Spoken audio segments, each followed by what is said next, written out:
अस्सलाम वालेकुम, welcome back to my channel cooking with Ansa. तो कैसे हैं आप सब लोग? उम्मीद करती हूँ खैरियत से होंगे। आज मैं आप लोगों के साथ बहुत ही टेस्टी और डिलीशियस से ये सीख कबाब की रेसिपी लेकर आई हूँ। आज मैं आप लोगों को इसे घर पर बहुत ही आसानी के साथ बनाना सिखाऊंगी। आपको लगेगा ही नहीं कि आपने इसे घर पर ऐड किया है। बिल्कुल बाजार जैसे, बिल्कुल बारबेक्यू स्टाइल में मैं आपको इसे बनाना सिखाऊंगी।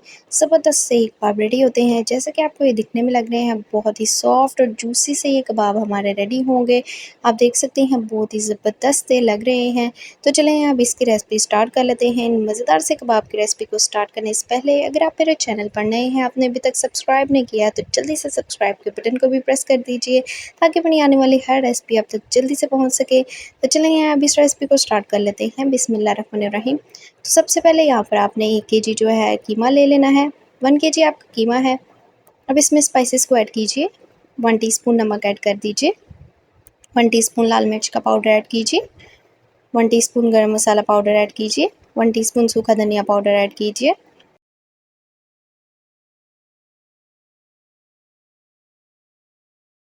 1 टीस्पून ज़ीरा पाउडर ऐड कीजिए।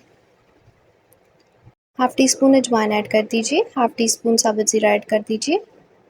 1 टीस्पून जो है आप इसमें कुटी मिर्च ऐड कर सकते हैं, चिली फ्लेक्स। अब इसके साथ ही जो इसमें जाएगा वो देख लें। सीख कबाब का मसाला जाएगा इसमें 1 टेबलस्पून। 1 टेबलस्पून इसमें लहसुन का पेस्ट जाएगा। 3 से 4 चम्मच हमने इसमें बेसन के ऐड कर दिए हैं। बेसन को रोस्ट कर लें पहले। अब इसमें जो है 2 चम्मच घी के ऐड कर दीजिए। हम जो है यहाँ पर देसी घी इस्तेमाल कर रहे हैं, लेकिन अगर आपके पास घी नहीं है तो आप ऑयल भी ऐड कर सकते हैं 2 चम्मच। अब इन सब चीज़ों को अच्छी तरह से मिक्स कर लें। आप देखिएगा कि बहुत ही सॉफ्ट और मज़ेदार से आपके ये कबाब रेडी होंगे। हमने इसमें अंडा ऐड नहीं किया है, आप देख सकते हैं। बिना अंडे के हम इसे बना रहे हैं। तो अच्छी तरह से हमने इसको मिक्स कर लिया है, आप देख सकते हैं। अब इस तरह से आप कोई भी सीख ले लीजिए, आपके घर में अवेलेबल है। नहीं तो आप 2 से 3 जो बारीक स्टिक्स होती हैं उनको जोड़कर भी इस तरह से एक मोटी सी सीख बना सकते हैं। आप 2 से 3 जो बारीक स्टिक्स होती हैं, जिन पर मैंने आपको पहले मलाई बूटी लगाकर सिखाई थी, उन्हीं के तरीके से आप इस तरह से स्टिक्स को जोड़कर आप एक फ़ॉइल पेपर में लपेटकर एक सीख बना सकते हैं इस तरह से। तो ये देखिए कितनी आसानी के साथ ये जुड़ गई है। बिल्कुल इसी तरह से आप भी कर सकते हैं आसानी के साथ। हाथों को हल्का-हल्का सा आपने पानी लगाते जाना है, तो ये इस तरह से आसानी के साथ जुड़ जाएँगे। अब बहुत ही हल्के हाथों से आपने इसको ऊपर से उतार लेना है। अब आप इस तरह से ऑयल में इसको जस्ट फ्राई कर सकते हैं 5 से 7 मिनट के लिए।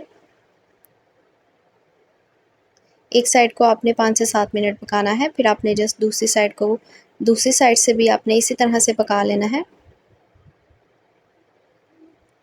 तो ये देख सकते हैं आप कबाब हमारे बिल्कुल भी नहीं टूट रहे हैं, बहुत ही सॉफ्ट और यम्मी से ये कबाब रेडी होंगे। तो बग़ैर हमने आपको कोयले के इसको रेडी करके दिखाया है, बिल्कुल तवे पर आप इसको बाज़ार जैसे रेडी कर सकते हैं। बिल्कुल इनका टेस्ट ऐसे ही आएगा जैसे आपने इसको बाज़ार से रेडी करवाया है। बहुत ही ज़बरदस्त टेस्ट है।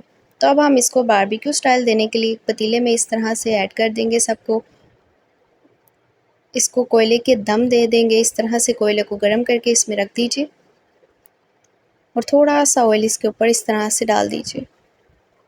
अब इसके ऊपर बिल्कुल इस तरह से लगेगा जैसे आपने इसको बाज़ार से ही मंगवाया है। तो ये देखिए ज़बरदस्त से सॉफ्ट और जूसी से हमारे कबाब रेडी हो चुके हैं। छोटी-सी रेसिपी है, रेसिपी को लाइक कीजिए, आप इसको फ़ॉलो कीजिए, चैनल को सब्सक्राइब कर दीजिए ताकि मेरी आने वाली हर रेसिपी और जल्दी-जल्दी से मज़े-मज़े की हर रेसिपी आप तक पहुँच सके। तो मिलते हैं एक न्यू और डिलीशियस सी रेसिपी के साथ। अपना बहुत ज़्यादा ख़्याल रखिएगा। अल्लाह हाफ़िज़।